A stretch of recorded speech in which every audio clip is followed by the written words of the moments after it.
రేపు తాడేపల్లిగూడెంలో టీడీపీ జనసేన ఆధ్వర్యంలో బహిరంగ సభ జరగబోతుంది.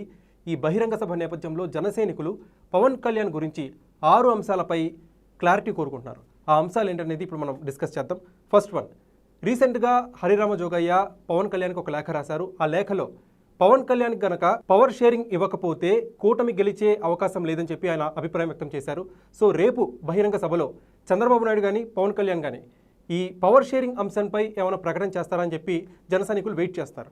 ఇక రెండో అంశం, పవన్ కళ్యాణ్ ఎక్కడి నుంచి పోటీ చేస్తారు? భీమవరమా, తిరుపతి, లేకపోతే పిఠాపురమా? ఒకవేళ పోటీ చేయదలిస్తే ఎంపీగా పోటీ చేస్తారా, ఎమ్మెల్యేగా పోటీ చేస్తారా? ఈ అంశంపై జనసైనికులు రేపు బహిరంగ సభలో క్లారిటీ కోరుకుంటున్నారు. ఇక మూడో అంశం, జనసేన పార్టీకి సీట్స్ పెరుగుతాయా? తెలుసు మనందరికీ, ఇప్పటికే జనసైనికులు చాలా వరకు డేలా పడ్డారు.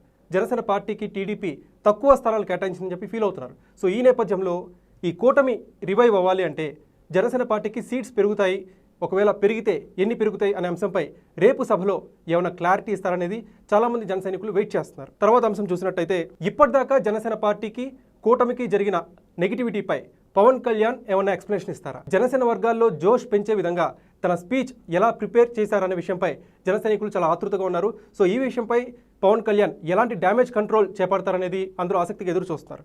ఇక తర్వాత అంశం చూసినట్టయితే నాదెండ్ల మనోహర్పై నిన్న తాడేపల్లిగూడెంలో దాడి జరిగినంత పనైంది. జనసైనికులు ఆయనపై చాలా వరకు ఆగ్రహం వ్యక్తం చేశారు. సో ఈ విషయంపై పవన్ కళ్యాణ్ కార్యకర్తలకి ఏమైనా వార్నింగ్ అనేది ఇస్తారా, ఏమైనా క్లాస్ పీకుతారా అనే విషయంపై చాలా మంది ఆతృతగా ఎదురు చూస్తున్నారు. ఇక నెక్స్ట్ అంశం చూసినట్టయితే తణుకులో పవన్ కళ్యాణ్ బహిరంగంగా విడివాడ రామచంద్రరావుకి టికెట్ ఇస్తారని చెప్పి హామీ ఇచ్చారు. కానీ తణుకులో జనసేన అభ్యర్థికి టికెట్ ఇవ్వలేదు. సో పవన్ కళ్యాణ్ ఈ విషయంపై విడివాడ రామచంద్రరావుకి ఏమైనా క్షమాపణ చెప్తారా, లేకపోతే ఆయన భవిష్యత్తుకి ఏమైనా గ్యారంటీ ఇచ్చే విధంగా ఏమైనా హామీ ఇస్తారనేది చాలామంది వెయిట్ చేస్తారు. ఆయన ఒక్కటే కాదు, కందులు దుర్గేష్, అలానే జగ్గైపేట నియోజకవర్గం అభ్యర్థి జనసేన అభ్యర్థి సూర్యచంద్రకి పవన్ కళ్యాణ్ ఏమైనా హామీ ఇస్తారనే విషయంపై జనసైనికులు వెయిట్ చేస్తున్నారు. సో అన్ని విషయాలపై పవన్ కళ్యాణ్ రేపటి సభలో తన సుదీర్ఘ స్పీచ్ ద్వారా ఏమైనా సందేశం ఇస్తారనేది జనసైనికులు వెయిట్ చేస్తారు. సో ఈ విషయంపై మీరేమనుకుంటున్నారో కామెంట్ సెక్షన్లో పంచుకోండి. Thank you.